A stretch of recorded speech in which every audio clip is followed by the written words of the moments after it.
Welcome to the Super Profit Friends.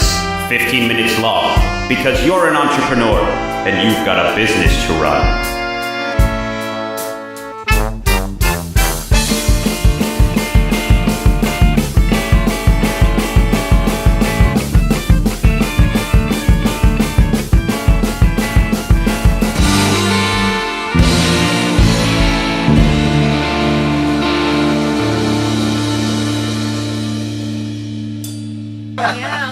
Fixing the toilet that Walter's taking a selfie. That would be good. Perfect. We get 2 in 1. It's Yeah. perfect. And you just We see the have camera fun. go down. We have fun. This is not a stage. Hey guys. All right, cool. So, welcome back to Super Profit Friends SPF15. Oh, sorry. We are on episode 4, Brick and Mortar versus e-commerce. And today we're introducing you guys to Zach, Keith, the devil. Hopefully. All right, Zach, Keith, tell us a One little day. bit about yourself, bud. I am the creator and owner of Sanctum World Simulations and Blessing LARP. I created... Am I talking about me or the business? What's the difference? Huh? That's a whole other topic. I spend a lot of time in alternate realities all over the place, all in here as well as ones that we share. And my goal is to make people more comfortable with spending time in their own or spending time in other realities together. I think that live action roleplay, LARP, is one of the best tools for making people feel more confident in themselves by spending time being goofy as other characters. Yeah, it's true. One of the things that Zach brings to our business when he works with us Is a gun. Wow, did it's real bring- violent. Got he aggressive did really bring quick. our Nerf or nothing. first Nerf guns, and now we're up to I think 6 guns in the company. We're strapped. So we're strapped. Yeah. Back in But one of the things that he brought to us is something we didn't expect, was a way to manage our team, manage our party, right, and utilize each person as a class from Dungeons and Dragons, right. So I, for example, am an alchemist. He's an oracle, and then we have my office manager is a rogue. One of my top agents is a ranger. I have another agent he just pounds the phones. He's a paladin, and my business partner is a sorcerer. So like, we all come together with all these different skills, and he was able to put it in a way that makes it easier for us to have difficult discussions, because it's just like play. It's just like, oh well, yeah, obviously this person would do it this way, and we talk about min-maxing, right? What is min-maxing? Min-maxing is when you play to your strengths and you let your weaknesses be a weakness. It's best for a party or a team setting, because if I trust Chris to make up for my weaknesses, I can move forward with my strengths. One of those things is applying your strength of having a physical location, like a brick and mortar store, Bringing it back. or having an e-commerce or an online store. The differences between them is, pretty straightforward. Are you a set location where people come to that spot to do whatever it is or take part in whatever it is that you offer? So for example, it makes a lot of sense for Josh to have AMP Academy, because if he was just a guy that worked out and did parkour all over the place, it would be hard to coordinate people coming together at those times. Just like it's hard to make a D&D party meet up together. Yeah. For someone like me, running LARPs and doing pop-up events, it doesn't make sense for me to have to pay a set overhead every month. It makes more sense for me to just rent locations by time when I need them, so that way I can put on whatever event I want to at the time. Something that, from the very beginning, that I didn't want to do was feel locked into a location, because, for whatever reason, if I don't want to do a weekend-long event at a specific camp, I want to be able to uproot and go wherever I want to and spread my virus, essentially. So for me, the decision was easy to make. I had seen how another business that I had worked kinda in LARP was doing their thing with a fixed location, and for them it worked. They needed to keep their clientele coming back to the same place and getting that habit kind of forming. For me, it's less of a focus on we need to have this many customers every day. It's I need to have this amount of people at this weekend-long event. to yield as much profit, to yield as much people interacting with my product as possible. Super profit. So Super profit.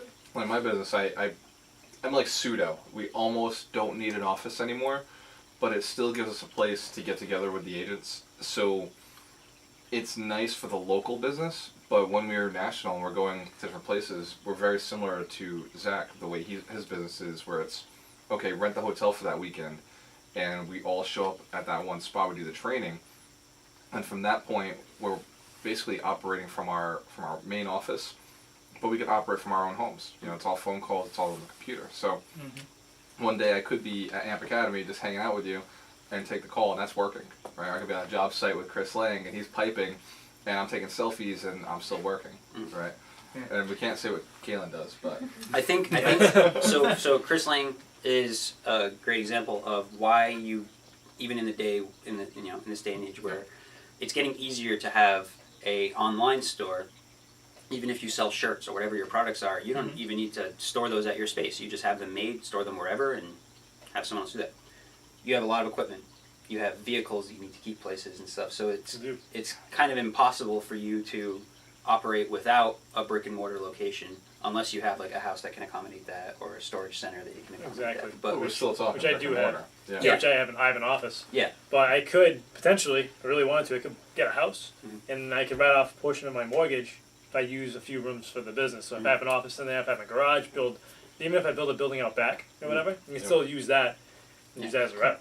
Technically, you still have a brick and mortar. Regardless, location. though, yeah. Yeah, so You really need it. So just for my own curiosity, do you because obviously when you get a lot of materials for some of the bigger jobs that you're doing, do you rent a space to store that, or do you have that space like built into your office? No, so the way I usually do it when I have big projects, I usually get things delivered right to the site, and then there's either a Connex, like a shipping container, that costs like $150 a month. So I mean, if it's a 2 or 3 month project, it's a no-brainer. Yeah, you know absolutely. So I rent one of those, but I do have for the smaller jobs if I need to. Oh, you're laughing. I'm trying to figure it out. I'm sorry. We're on film. It's Figure coming it out. out while I'm listening to Chris Lang. Wait, sorry. Deep in thigh, I can see it. No, it's. I don't want to sidetrack with what I'm thinking. So just please. Sorry, Chris Lang. Yeah, that's all good, man. Don't sweat it. Yeah, I mean, I do have a shop and office. It's for smaller jobs, I'll get things delivered over there, and you know, I always pick and pull. Plus, like scrap material goes there. Equipment, if I need a furnace or a boiler for a job that I don't know, need in like a week or something, I can store it there. So I mean, it's definitely useful. Cool. Yeah. Awesome. All right, so and Kaylin actually is working on right now getting a studio space for her secret job that we haven't talked about Very still creative in job. episode 4. Well, I have a studio. It's just Yeah. bigger and better things in progress. So the point is- That's to actually talk something about. I do want to talk about Yeah. on the podcast, though, because there is... Actually, no, this is relevant to talk about right now. Okay. So Kaylin is in this position where she currently has a studio space that she's sharing with somebody else. And No, I don't want to offend anyone. You can't. I'm You can't saying, offend anyone. Okay. She's subleasing a studio Let's space. offend. She's subletting a studio space right now, and there. Anytime you guys are renting a space, and this counts for subletting or just leasing in general, make sure you know the terms of the lease before you get into it. Both the because main there- lease and the sublease. Right, because Yeah. there are different things. Like she had agreed to get into to share this studio space with a different understanding than the person who was subletting the space, and the details didn't get worked out. So unfortunately, she's in this situation now where she can't do all the things that she needs to do for her business. So that is pushing her to find a new location. I got a spot for you. I got a You don't number have to of worry about it. spots. You No, don't have we're to gonna- worry about it. We actually Guaranteed, have- my spot is 10 times better than any of those spots. Yeah, that's a really cool spot. Or actually, yeah, Spot. her new location is gonna be like. Fire. It's going to be great, especially for the city. No pun intended. For those of you who are familiar with Fall River, Wait, don't even say it. Don't jinx it. It's not official. No one talk about it anymore. For those of us in Fall River, get excited because there's going to be more made fun. Coming at you! There's I gonna don't be even some know I awesome stuff. It's made fire. What are you talking about? Yeah, It's on your shirt. Oh, that's Oh, true. my hair's too big. For anyone who can see in the video feed, there's right there. You can see. You No, can't wait, see we that. can't see. can't We have talk to blur about that it, out, okay. and we have to bleep it out Okay, we'll Anyway. leave it all out. and blur. Anyway, E-commerce. so brick and mortar versus e-commerce. Let's bounce around. Why would you choose one over the other? Obviously, there are some situations where you have to have a physical location, like with Amp Academy, but then there are other situations where it's kind of a gray area. There's Like, there is one Asian answer outfits. for this question. Do it. Whatever way is most profitable and allows your business to grow the most.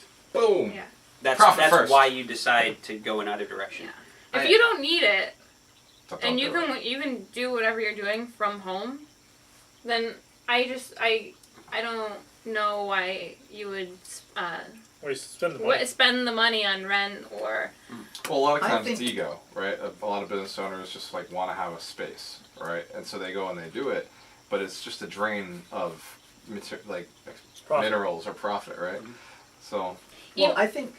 Go ahead. I was gonna say, even if it is a business that can benefit from being in an actual space, if you don't need it right away, I think it's just smarter to kind of build your business. Exactly. And once you get to that spot, if you feel like it would be beneficial for you to bring it to an actual space, then great. But like, because of some businesses like retail where it's like, all right, I'm gonna have this clothing shop, I'm gonna rent a store downtown, but people see you downtown, maybe they walk into it, but if they don't No, recognize you as a clothing business and as a business that they already enjoy, then the chances of them walking into that space and buying your the clothes or yeah, let's I be have real, one people are caveat shopping to that. online. okay. People shop way more online. I have one caveat to what you're saying because I agree with you. I think that the main thing is if you are using your storefront to produce the things that you're selling at an online store, then I think it can make sense, but you have Yeah. to figure out monetarily. Like, for instance, with what you're doing, having a studio space is going to be beneficial. Having this particular studio space is going to be extra beneficial. Because there are going to be, like right now, you can do what you do anywhere.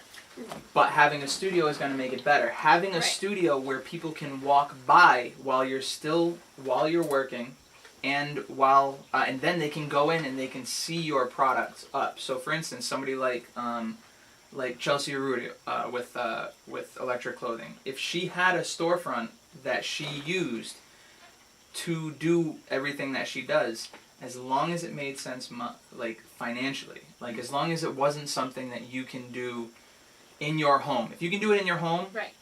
and you can have the online store, then that's a better way to do it. But if you have to have another location like a studio, then put a storefront in the studio. Yeah, just don't get a space just to have a space and be like, No, that look, I wouldn't have make a sense. space, because we Right. we have a business down the street from us who have a space and they kind of crumbled because they didn't have everything. Yeah. They didn't Oh, have that's rough. anything to, how would you say, to back up. They didn't have the base of their business. They didn't add value to the clients. No, they just didn't not bring even. They didn't bring enough value to the marketplace to. Well, it's It- that they it weren't wasn't- seen. it wasn't It's that. because it didn't make sense because they didn't have a presence that people recognized before they opened the store. So why would anybody? They had no go marketing. in? They had no influx of customers, so it's. Yeah. Right. They didn't have a base already, and I think that's something that can. That was taking that can expense be a on huge- before you had the income. Like Right. you were talking about bootstrapping, you shouldn't spend money on a space unless you absolutely need the space and the space guarantees you income. Mhm. Yeah. Right? In which It's like case, location's Right. huge. Yeah. and you should be pre-selling. Even when you open the gym, like you're probably the only business that needed a location, like hardcore needed it up front. Because even your business could handle Didn't until it got need it. big enough. Yeah, Your exactly. business could handle until it got big enough. Yeah. Mine, it wasn't until I had to bring on agents and actually build a staff to train. It was in the beginning for you though necessary to have a location. Right. And so what you did to justify a location was you started selling memberships before the gym even opened up. Before. Yeah, see, that actually didn't work out though. People didn't have memberships before Amp Academy opened. The thing that I did was I promoted it like crazy for 3 months prior to it, and I had early promotions where if you sign up in the first 30 days, then you would get certain So you discounts actually didn't that would sell last, a things you didn't like sell that. a membership prior to opening. I tried, but nobody ended up signing on for it, which makes sense because why would you sign on for something that you've never seen? Yeah, and right? you don't so, know. So I can really totally much understand about that. In some situations, Yep. I think you can absolutely pull that off. And in my situation specifically, and I'm not saying like in other parkour, ninja warrior, or martial arts schools that they couldn't do that or that they haven't done it. I'm just saying that in my situation, it didn't work out. I tried it and it Yeah. didn't work out. It doesn't mean it wouldn't work out for somebody else doing it. It just I think that you're right. part of it's our market too. Yeah, because we're the same way. Like people don't just come in and say, "Hey, yeah, I'm gonna pay you for coaching just based on I got on your website." Right? They come to a free event. They actually get our hands-on coaching, and then they move forward with us. But they don't move forward with us just from our website. You're right. Like that's definitely true. Yeah. So anyway, that hits our time limit for this one. So brick and mortar versus e-commerce, it's one of those things that you have to figure out on your own. If you have any questions about it, make sure you write a comment down below, shoot us a message. We obviously have a contact form on our website. So make sure you guys reach out to us. We'll be happy to give any input that we can to help you figure out what makes the most sense for you. That said, thank you for enjoying episode 4 of SPF15. I have no witty ending for this. When you have a choice, always listen to the best. Oh, snap. Whoa. Reorienting it. Alright, I quit! Freedom!